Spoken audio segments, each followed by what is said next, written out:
Hello दोस्तों, जैसा कि आप सभी को पता है कि सहायक शिक्षक का कुछ दिन पहले ही जो है नोटिफिकेशन आ गया था, उसका पोस्ट क डेट जो है एग्ज़ाम डेट रिलीज़ हो गया था और आज आप लोगों के लिए सबसे बड़ी खुशखबरी है, वो है शिक्षक भर्ती का। शिक्षक भर्ती 2026 का जो एग्ज़ाम डेट है, कैलेंडर है, वो रिलीज़ हो चुका है। ध्यान दीजिएगा 2026 जो आपको यहाँ पे देखने के लिए मिल रहे हैं, यहाँ पे देखिएगा कुछ बेसिक चीज़ें हैं मैं बता देता हूँ यहाँ पे। इसका जो ऑनलाइन आवेदन पत्र भरने का जो प्रारंभिक तिथि है, ये आपका दिया ये देखिए आज 7-8 2026 जून, जुलाई, अगस्त, ठीक है? तो 7 अगस्त से लेकर ठीक है, ये अगस्त है ध्यान दीजिएगा 7 अगस्त मतलब आज की डेट से जो है स्टार्ट हो गया है इसका फॉर्म भराने की तिथि और ऑनलाइन पत्र भरने की अंतिम तिथि जो है, वो है आपका 2 सितंबर अगस्त और ये सितंबर तो ध्यान रखिएगा 2 सितंबर जो है इसका लास्ट डेट रहेगा और त्रुटि सुधार के लिए 3 सितंबर से आपका 5 बजे तक 5 सितंबर तक रहेगा त्रुटि सुधार के लिए, ठीक है? त्रुटि के लिए 3 से 5 सितंबर का डेट रहेगा, इस चीज़ को आप ध्यान दीजिएगा। और परीक्षा की जो संभावित तिथि है वो आपको दिख रहा है 25 अक्टूबर। आपको पता है कि 25 अक्टूबर को ही जो है आपका इसमें जो है अभी शिक्षक भर्ती का दे दिया है, ठीक है? और दूसरा इसमें जो है एसआई मेंस का एग्ज़ाम डेट दिया है इसमें। तो ये दोनों एक सीजीपीएससी इसको सीजीपीएससी आपका कंडक्ट कराएगा और इसको आपका जो सीजीएसएसबी व्यापम कंडक्ट कराएगा। तो दोनों एक ही डेट पे क्लेश हो रहे हैं 25 अक्टूबर को। अब देखते हैं कोई सा डेट चेंज होगा कि नहीं होगा, क्या सिलसिला है इसमें, ठीक है? बाकी इसका जो प्रवेश पत्र है आपका, वो आपको 19 अक्टूबर तक आपको मिल जाएगा और परीक्षा केंद्र जो 16 जिलों में जो है इसके मुख्यालय होंगे। अगर मैं आगे यहाँ पे चलूँ, आगे की ओर चलूँ क्या-क्या और डाटा है उसके हिसाब से, तो इसमें तो बाकी सब चीज़ें हैं जिनको आपको पता है, जो-जो अलग चीज़ें डिफरेंट हैं, मैं बता देता हूँ, ठीक है? चलिए आगे चलते हैं। ठीक है, पात्रता। ठीक है, अंतिम तिथि हो गया, पात्रता भी बता दी, ये भी बता दी, ठीक है। चलिए, अब इसमें जो है आप एक चीज़ ध्यान दीजिएगा कि इसके लिए जो है ना, एक और मैं बता देता हूँ, परीक्षा परिणाम हो गया। कुछ चीज़ें और हैं, उसको आप देख लीजिएगा कि पोस्ट कहाँ-कहाँ दी हुई है, ठीक है? कहाँ-कहाँ पोस्ट दी हुई है, कितने-कितने पोस्ट आए हैं, इसके बारे में मैं बता रहा हूँ। जैसे देखो, यहाँ पे आपको बोला हुआ है शिक्षक भर्ती ई-संवर्ग, ठीक है? ई-संवर्ग यहाँ पे ऑलरेडी आपको बोला हुआ है।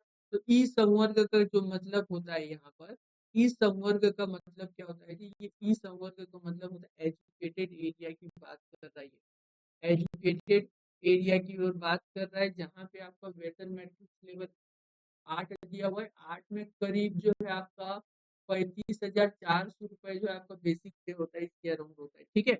अब पोस्ट की ओर अगर हम लोग बात करें, तो इसमें आपका जो पोस्ट है वो आपको देखने को मिलेगा। ठीक है, यहाँ पे जो है आपको दिख रहे होंगे कि यहाँ पे लिखा हुआ है हिंदी, हिंदी का पोस्ट। ऊपर में ये कैटेगरी दिया हुआ है अलग-अलग अनारक्षित, अनुसूचित जाति, अनुसूचित जनजाति, अन्य पिछड़ा वर्ग ऐसे करके अलग-अलग अलग कैटेगरी है। तो हिंदी में सरगुजा में आपके 15 हैं, बिलासपुर में आपके 20 हैं, रायपुर में आपके 34 हैं और ये दुर्ग में जो है आपका 40 है। कुल मिलाकर हिंदी के जो है 109 पोस्ट हैं। किस ई संवर्ग में, ठीक है? ध्यान रखिएगा एजुकेटेड वाले। अब इसमें जो दिया है संस्कृत ई संवर्ग की बात हो रही है, अभी ध्यान रखिएगा ई संवर्ग की बात कर रहे हैं हम लोग अभी के अभी जो है ई संवर्ग में जो है हम लोग पोस्ट के बारे में देख रहे हैं, ठीक है? इस संवर्ग के लिए जो हम लोग पोस्ट देख रहे हैं, तो उसमें जो है आपका ये संस्कृत का दिया है, जिसमें आपका ये सरगुजा में 5 है, बिलासपुर में 50 है, इधर रायपुर में 40 है, दुर्ग में आपका जो है 55 है, कुल मिलाकर 150 पोस्ट है इस संवर्ग में संस्कृत को लेकर। अगर हम लोग बात करें इंग्लिश की, तो इंग्लिश के लिए जो है आपका इस संवर्ग में क्या-क्या दिया है, सरगुजा में ये 20 दिया है, 100 बिलासपुर है, 100 रायपुर है, 99 दुर्ग है, 319 जो है टोटल ई संवर्ग में अंग्रेजी की। बात करें गणित की, तो ई संवर्ग में गणित के लिए जो है आपका बिलासपुर में जो है 50 पोस्ट है, रायपुर में आपका 35 पोस्ट है, ठीक है? रायपुर हो गया, अब ये देखिए दुर्ग हो गया आपका, दुर्ग में 50 पोस्ट है, कुल मिलाकर 135 पोस्ट है। अब आते हैं सामाजिक विज्ञान की इस संवर्ग में, तो दुर्ग में आपके 100 पोस्ट हैं, बिलासपुर 50 पोस्ट हैं, कुल 150 पोस्ट हैं। आगे देखो कृषि के लिए दिया है ई संवर्ग के अंदर बात हो रही है ना, ई संवर्ग के अंदर कृषि के लिए टोटल 5 अब हम लोग आगे चले इसमें, तो यहाँ पे आपको जो दिखेगा, ये जो कैटेगरी दिखे जी, यहाँ पे टी संवर्ग दिया। टी संवर्ग मतलब ये होता है, ये आपका ट्राइबल एरिया से रिलेटेड आपको पोस्ट जो है प्रोवाइड किया जाएगा। तो इसमें भी आपका वेतन मैट्रिक्स लेवल 8 दिया हुआ है। अब टी संवर्ग में अगर हम लोग देखें, तो आपको यहाँ पे देखने को मिलेगा कि जो हिंदी सब्जेक्ट है, उसका सरगुजा में 35 है, बिलासपुर में 30 है, रायपुर में 16 है, दुर्ग में 10 है, ऐसे करके जो है बस्तर में 50, कुल 141 जो है पोस्ट है टी संवर्ग के लिए, इसमें ध्यान रखिएगा, टी संवर्ग के लिए हिंदी में। अब आगे अगर हम लोग देखें, जिसमें आपका संस्कृत विषय आएगा, तो संस्कृत विषय में सरगुजा में 60 है, बिलासपुर में 15 है, दुर्ग में 10 है, बस्तर में 65 है, कुल 150 आपके पोस्ट है टी संवर्ग के अंदर, ठीक है, संस्कृत के। अब अगर अंग्रेजी में अगर आप देखें, अंग्रेजी में देखें 30 संवर्ग के अंदर, तो ये 50 सरगुजा है, 35 बिलासपुर है, 20 रायपुर है, 10 दुर्ग है और 70 इसमें जो है बस्तर, कुल 185 जो है आपका अंग्रेजी के लिए आ जाएगा, ठीक है। आगे अगर देखें यहाँ पे गणित विषय के लिए देखते हैं, गणित के लिए अगर हम लोग देखें, किसके अंदर देखें, टी संवर्ग में, बिलासपुर में 30 पोस्ट है, रायपुर में 20 है, दुर्ग में 10 है, बस्तर में 55 है, कुल मिलाकर 115 पोस्ट है। आगे अगर हम लोग किसके लिए देखें, सामाजिक विज्ञान के लिए देखें, सामाजिक विज्ञान के लिए 30 संवर्ग के अंदर, ठीक है। तो सरगुजा में आपकी 80 पोस्ट है, बिलासपुर में 20 पोस्ट है, कुल 100 पोस्ट है। ध्यान रखिए, ऐसे करके आपके आप कृषि के लिए देख लेते हैं, कृषि में हो जाएगा ये भी टी संवर्ग के अंदर है, सरगुजा का 40, दुर्ग का 10 और बस्तर का 45, कुल मिलाकर 95 इसके हैं, और कुल टोटल जो है 786 इसके लिए हुए, ठीक है। कुल टोटल में जो है 786 आपका ये हो जाएगा, आप इस चीज को ध्यान दीजिएगा, ठीक है। टोटल जो है 786। अब आगे चलें, तो इसमें कुछ कुछ मेन पॉइंट है वो मैं बता देता हूँ। इसमें जो एज के लिए आपको दिया हुआ जो बेसिक चीजें, न्यूनतम 21, मैक्सिमम 35, बाकी जो आपको ये छूट वगैरह मिलेगा, वो आपका जो भी फ्लेक्सिबिलिटी मिलेगी उसके ऊपर डिपेंड करेगी। ये तो सब कॉमन चीज है, डिटेल में बाकी देखेंगे इसको, अभी के लिए जो है जो भी बेसिक तो मैं बता दे रहा हूँ, ठीक है।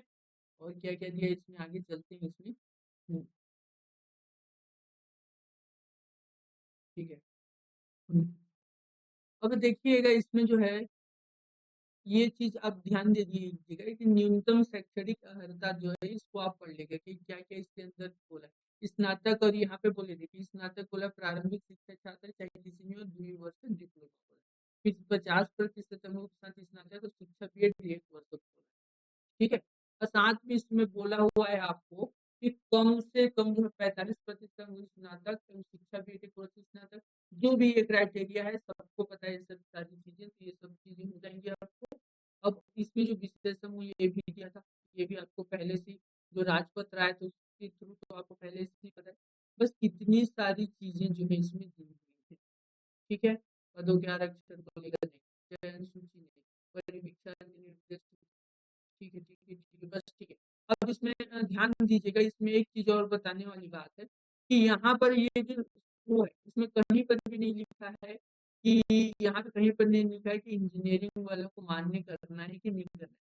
पर यहाँ और उसमें जो है 2019 वाला जो निकला था, उसमें प्रॉपर मेंशन कर दिया था कि उसको जो एलिजिबिलिटी दी जाएगी, पर यहाँ पे नहीं लिखा हुआ है। पर देखते हैं क्या होता है, व्यापम अलाउ करता है कि नहीं करता है, ठीक है। चलिए ठीक है, आपका पूरा फॉर्म का डिटेल हो गया, अब जल्द से जल्द फॉर्म भर लीजिए। 7 अगस्त से आपका फॉर्म भराना स्टार्ट हो चुका है, तो आप जल्द से जल्द जो है फॉर्म भर लीजिए। धन्यवाद। कोई भी डाउट रहता है आपको, तो आप जो है मुझे कमेंट कर सकते हैं। Thank you.